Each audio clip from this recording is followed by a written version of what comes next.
I'm using the Skywatcher Nirvana 4mm and the Skywatcher ED Apochromatic telescope.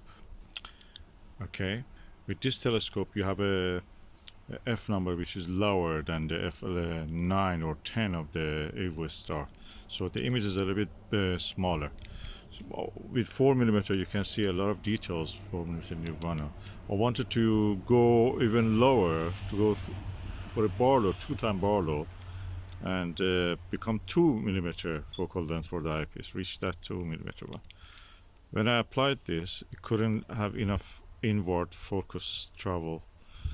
The extension tube I had was not enough. So what I did, I removed the actual Barlow lens from the tip of this and screwed it to the to the Nirvana 4mm. Now I can reach focus, and the image is sharp. It's really good. Amazing.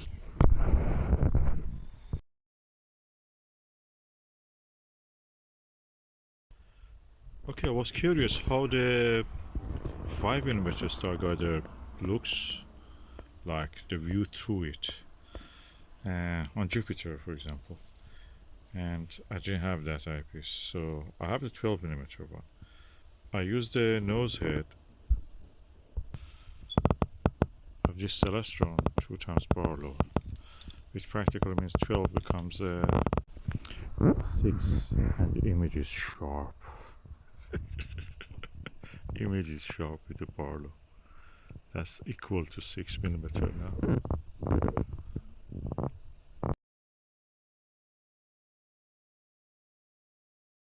Okay, I've now attached the Barlow head of that 2x Celestron Barlow lens to this.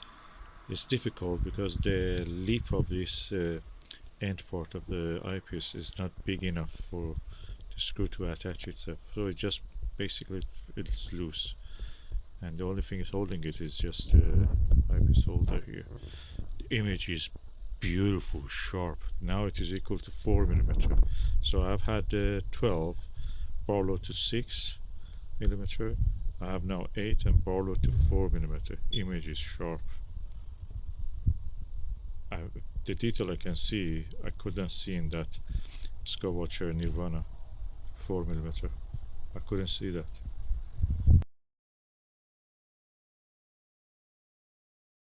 Okay, I've now immediately put the Nirvana 4mm. I can say that the details in this one is better now. I can say that the Nirvana 4mm is better than the 8mm Starguider Barlow to 4mm. With that one you could see some chromatic aberration introduced, the color, force color, red and orange. With this one you don't see that. So this one is sharper.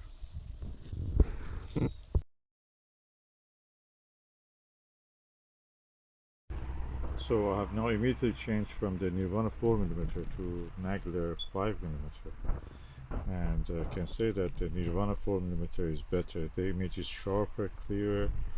In this one magnification is very small, slightly smaller, and the face of the planet is also smaller.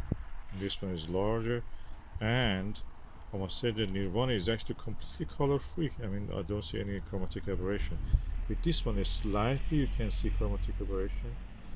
Even when it is at the center, slightly you can see. When it is out of the center, you see clear chromatic aberration. With this one, nothing of that sort. Nirvana doesn't have that. Beautiful. Okay, I have now to pack up the clouds that are blocking the Jupiter. I can say that up to the time that it was a little bit hazy, a thin layer of haze and fog, that was not bad at all. You could actually see a little bit more details, especially when you consider bright background on the Mars. When you look at it down during the down hours, actually make the image a little bit better. You'll see what I mean. It's no more than 2 weeks that I've tried the Japanese style, looking straight through the telescope without the star diagonal, and I don't feel any regret. I don't miss diagonals now. I have an observing chair which lets me actually comfortably observe planets Most of the planets actually not very high in the sky, except Mars when it is in near the zenith. But the rest of them are just comfortable.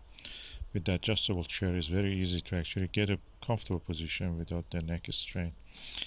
And yeah, the image I've seen, the views I've seen of the Jupiter, Mars, and the Saturn are exceptional. Very good.